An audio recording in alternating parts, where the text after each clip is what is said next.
So there's a misconception that if you're single, you are incomplete, perhaps damaged, salvaged, and you won't be happy until you find your one. And that is not true. That is bullshit. It is a message that has been fed to us by media and advertising. The truth is, when you're single, you have the richest soil for growth. That's why I created this podcast. And unlike other podcasts, this one is host-driven, not guest-driven. That means I will be rotating health and wellness experts 3 times a week to give you the giant box of wellness crayons, not just the primary colors, so you can start building a meaningful life. It's time to give singlehood a cape.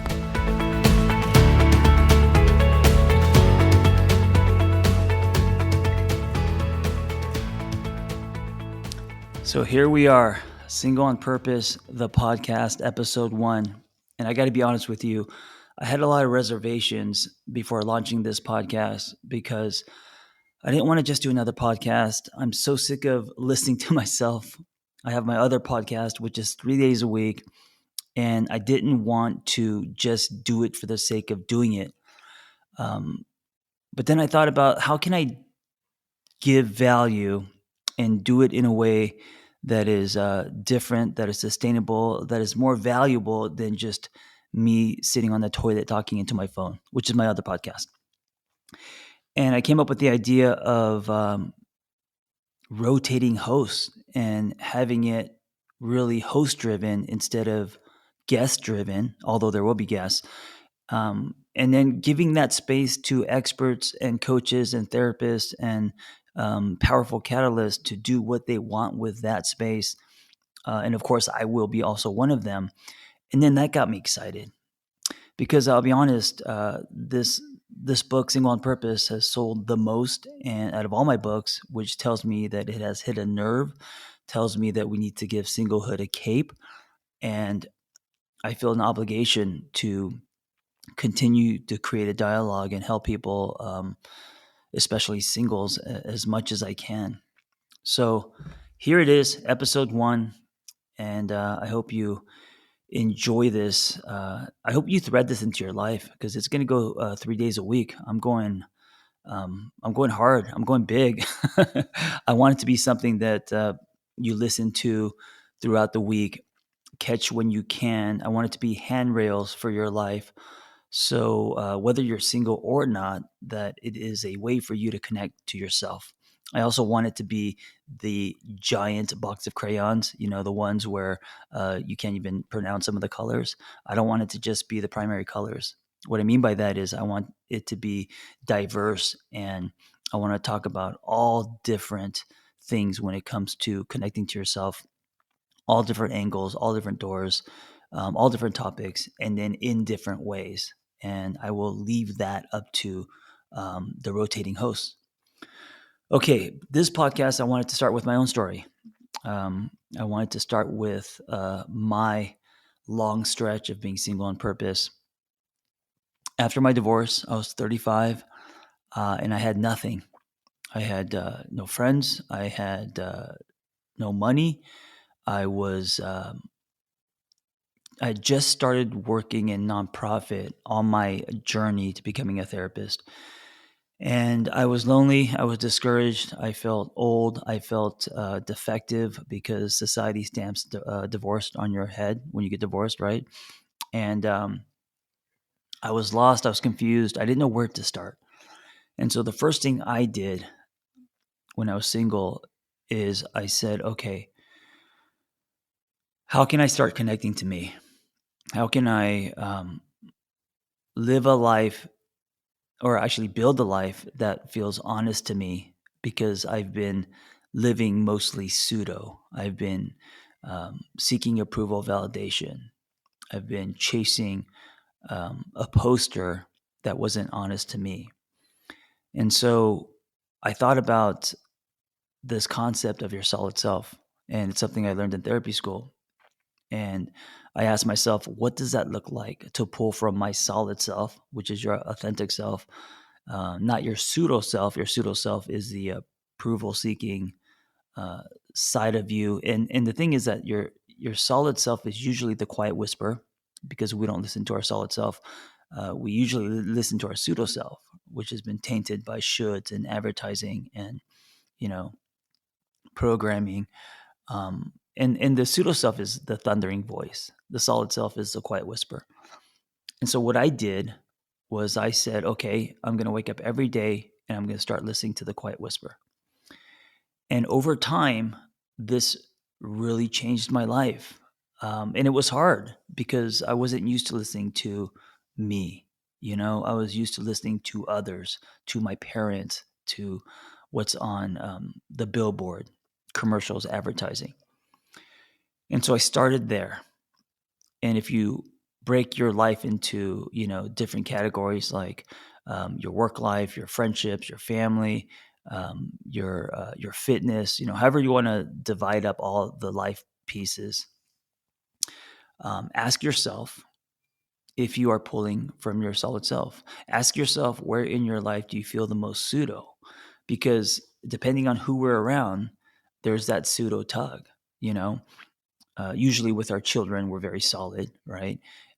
Sometimes at work, if you are working for a boss with an iron fist, if your workspace is fear driven, you're probably pseudo. In relationships, if you are in one, you may be very pseudo. Or the last thing about your last relationship, were you pseudo? Were you doing life around your partner? Were you walking on eggshells? Were you expressing to your partner what you need? Maybe with friendships, maybe you're in lopsided friendships. Maybe you're the friend that you know, has to set everything up, or you're the one that's always early. What would it look like for you to start pulling from your solid self? That may be sending mom to voicemail. That may be drawing boundaries. That may be ending friendships. That may be, and by the way, when you end friendships, you don't need to announce that. Usually, you just kind of fade away. No one, no one calls, no one calls, no one calls their friend and says, "Hey, listen, I'm breaking up with you." That's a little weird and dramatic. Um, you may choose to date differently, you know.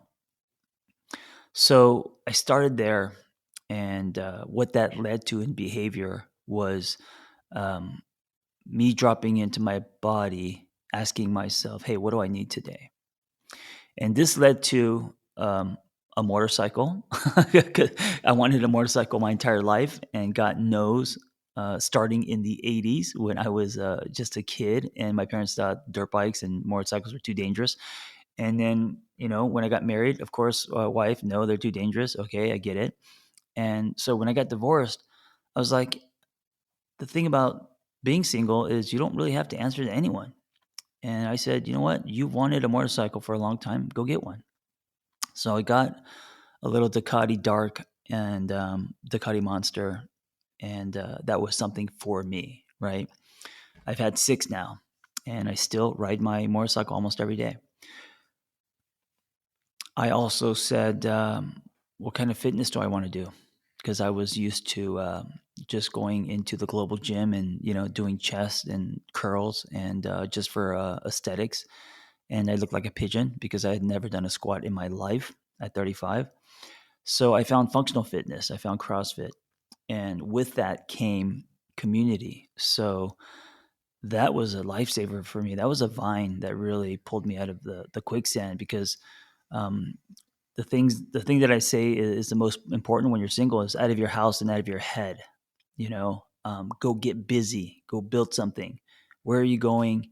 And then who are you going with? Or where are you going and then who's coming with you? And if you reverse the order, you'll be going alone because when I was married, the order was who's coming with me, which was the person I was with, and then where am I going, right? And when you're single, you got to take the power back and you got to tell yourself or ask yourself, where are you going? What are you building? What are you meant to do on this planet? And then who's coming with you? And there's something very attractive about that because now you have purpose, you have passion. And if you don't know where you're going, at least you are on that road to discovering, right? And so that is very attractive. And it also attracts um, people. It attracts people because you become attractive. You are the ride that people are going to want to go on because you are going somewhere. You're not just a little spinning teacups. You're the colossal roller coaster that there's a weight to get on. That's what you should visualize. That's what you should see yourself as. So that was my mindset, and what was fulfilling for me was writing and helping other people. So when I got home, that's what I did.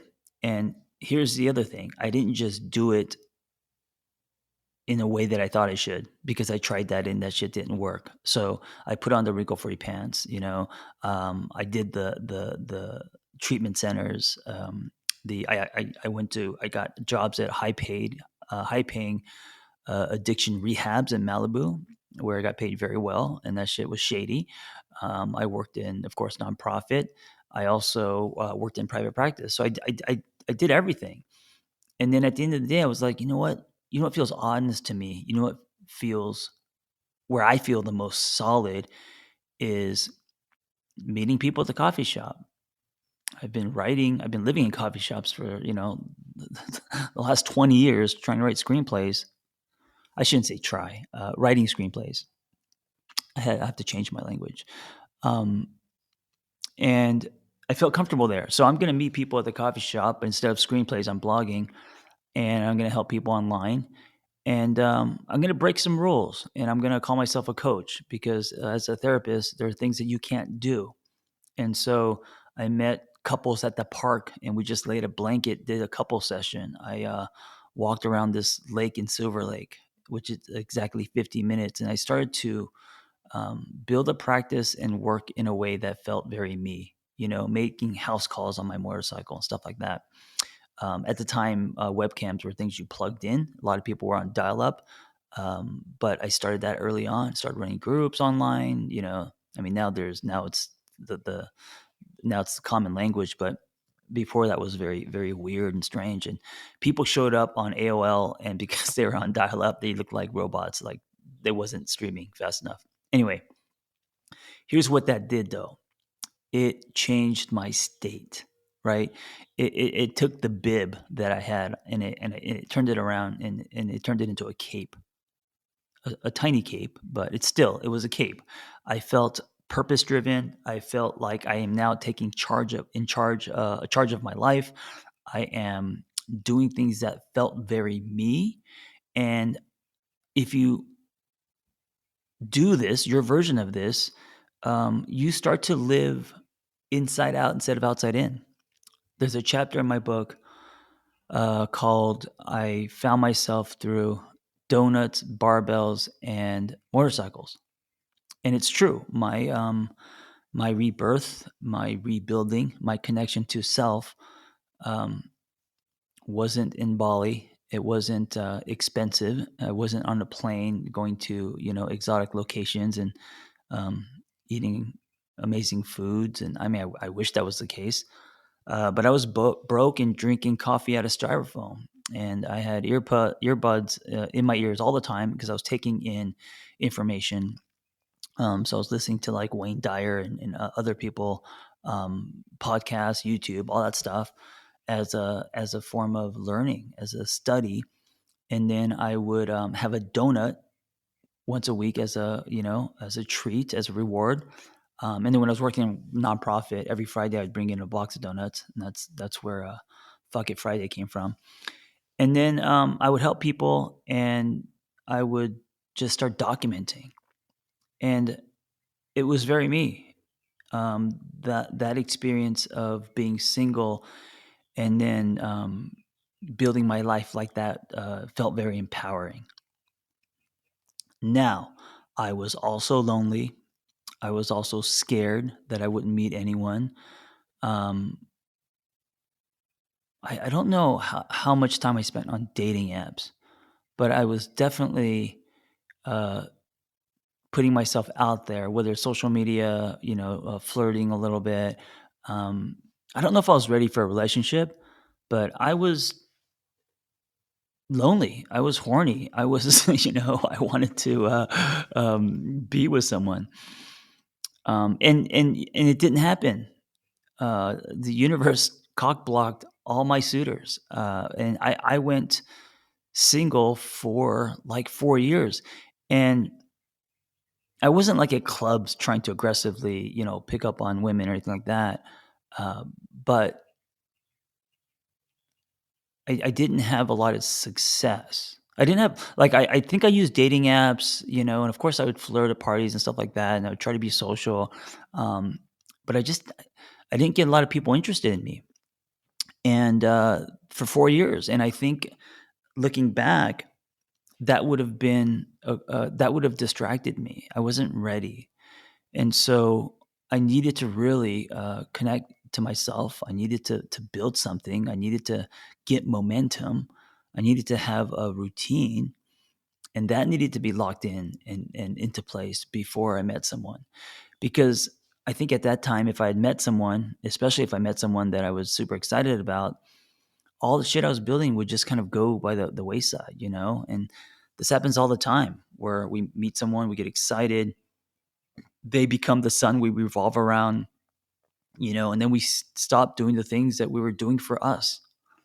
So 4 years, I think 4.5 years, it was a long stretch of singlehood. If you're listening to this and you're 6 months single, I'm going to tell you right now, relax, because 6 months is nothing. And in that 4 years, I started to build. I blogged my ass off. Instead of wondering when I'm going to meet someone next, I asked myself, who do I want to be when I meet that person? So I bring more to the table, right?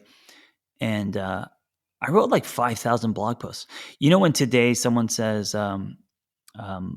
with me and my friends, or someone says like, the stuff that you're doing, oh, you got lucky, or it's, overnight. No, it's not. I put my head down and fucking wrote for 5 years, and I knocked out, 5,000 blog posts. You do that because that's what it takes to build an audience. I mean, even my, my other podcast, Angry Therapist, I think I'm on like, I don't know, 500 episodes or something. So it takes time. And, that's where I put the work in. And the image I'm thinking about, I talk about this a lot, is being the basement guy. When Iron Man is, by the way, Iron Man is my favorite superhero. My Korean name is Iron, by the way, no joke. It's Char, which means iron. Um, and then the man part, I guess, is subjective, depending on how you view me.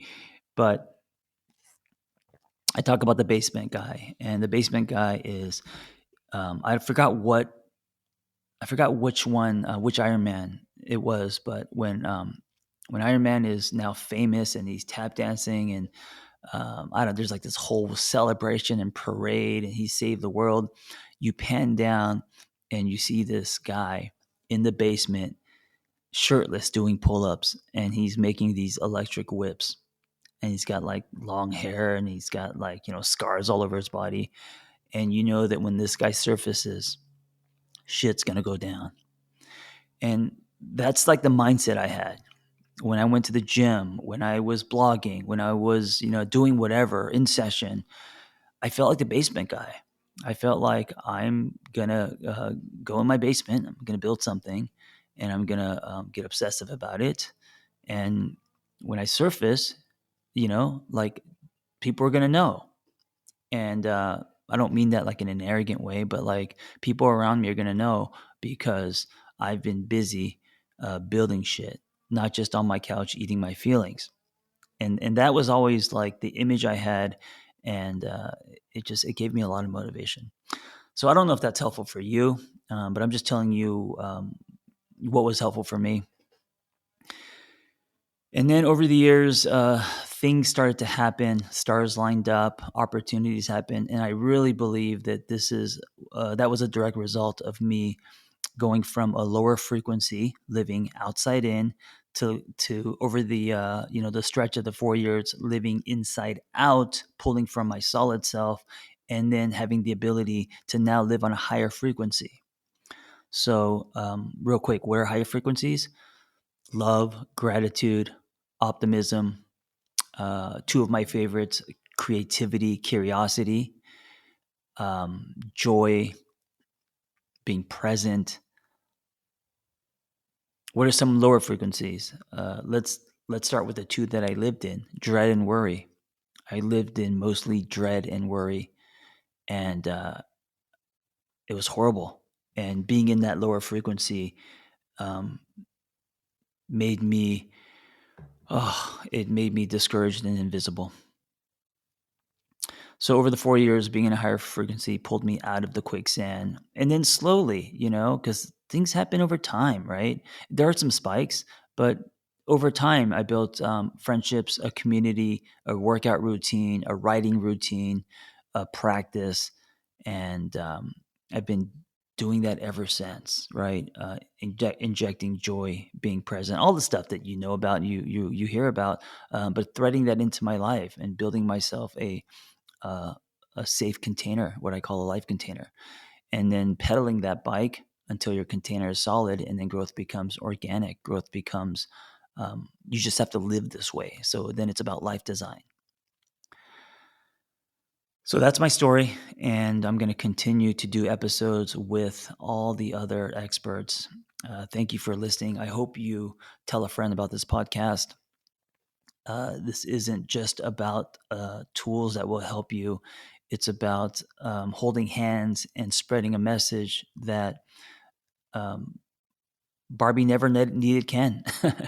All she needed was that fucking vet, And that media and society says that if you're single, then you're incomplete or defective or salvage. And that's not true. When you're single, you have the richest soil for growth and the best opportunity to connect to yourself. If you want to be a part of our newsletter, go to singleonpurpose.life. And thank you for listening. Be well. I hope that episode was helpful. Hey, listen, if you want to share your singlehood journey, if you've gone somewhere and come back, if you have revelations and wisdom, please share your story. It's going to help other people. Nothing makes us feel more connected than hearing other people's stories. So just send me the audio of your story, and you could just record it directly from your phone and email it to theangrytherapist@gmail.com. Also, if you want our Single on Purpose newsletter, go to singleonpurpose.life. That's singleonpurpose.life. You will get tools and articles and other people's stories, and also Zoom links to private gathers. So if you want to join our community, go to singleonpurpose.life. Thank you for listening. Be well. We hope you tell a friend.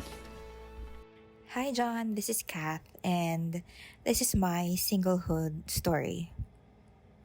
So, I've been single for more than 3 years, and before that, I was in a 4-year relationship, which was very toxic and codependent. It brought out the worst in me, and I found it very difficult to break free from that person. I was even in denial for 6 months. I didn't want to acknowledge just how bad the relationship was and how it was affecting my emotional, my mental, and my spiritual health. So when I finally did, I started asking myself questions like, what can I do so I don't attract the same kind of person or relationship next time? And that got me into seeking help from coaches, mentors, teachers. So I started doing life coaching, and I discovered energy healing. So I got into that. I was able to establish a meditation practice that worked for me, and even got certified in yin yoga and meditation.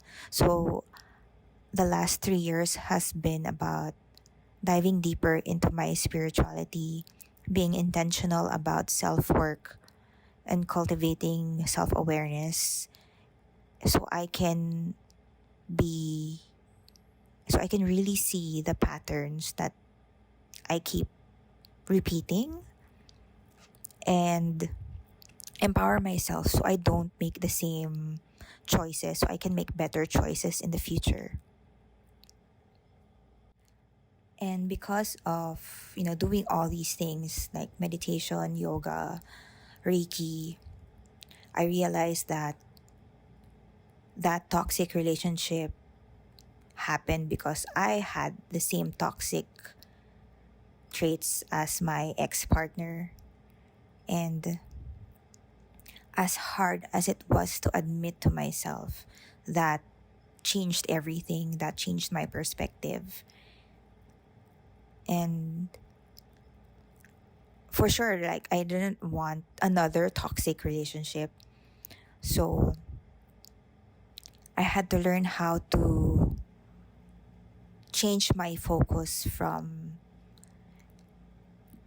external validation, like focusing on whoever I was with, and changing that into introspection, inward looking. And before, I couldn't even look at myself in the mirror. Like, during my first session with my life coach, she had this big mirror at her studio, and we were doing an exercise where she asked me to look at myself in the mirror. Like, I couldn't even directly look at myself in the eye because there was a lot of shame there. I found it hard to forgive myself for getting myself into that kind of relationship. And, forgiveness, self forgiveness, self love, self awareness, all these things. It's a journey. It's messy. It's not linear. Some days are easier than others. But, the gift of that is I've learned how to sit with my emotions and not try to distract myself from them. Because the more that I run away from them, the harder it is to heal, if that makes sense. So in the last 3 years, my journey has really been about being my own best friend. And I recently moved into my own place, so now I live alone. And if this happened earlier, I don't think it would have worked out between me and myself. Like, seriously, I wouldn't be able to take the fact that I'm alone most of the time. Like, I would find a way to run away from myself. And doing all these self discovery, self awareness work, it also helped me look back at my first relationship, which lasted 7 years. So it took me a decade to actually see that from an objective point of view. Like, before, I would only focus on what went wrong, what he did wrong. But now I'm able to actually see the flip side of that. Like, what actually worked? What made it last 7 years? And answering those questions also helped me make decisions in the present. Like, that relationship worked because we were friends first. So that taught me that it's better for me to be in a relationship with someone whom I'm friends with first. And that's the gift of that. So right now, I'm not really dating anyone. I tried going on this dating app. Didn't really like it. I didn't like the energy that it was bringing into my life. I didn't like the urgency of having to reply within 24 hours. I didn't like, the way that, profiles were made as if you could actually sum up a person with just a few pictures and a few sentences. Um, so I just thought that I could try being on there out of curiosity and see how it made me feel. And it felt out of alignment with who I am. So I'm deleting it this week. Maybe even after I finish this audio recording. But yeah, so among the things that my singlehood journey has taught me is that if it's not in alignment, then it's not. Just because everybody else is doing it doesn't mean I have to do it also. I had to learn how to stop myself from accepting things even though I felt like it wasn't for me. And I'm still in that journey. I'm still a recovering people pleaser and perfectionist. But looking back from who I was 3 years ago, 10 years ago, I've come so far and I'm more empowered to make intentional decisions about dating and relationships. And that's it. Thank you.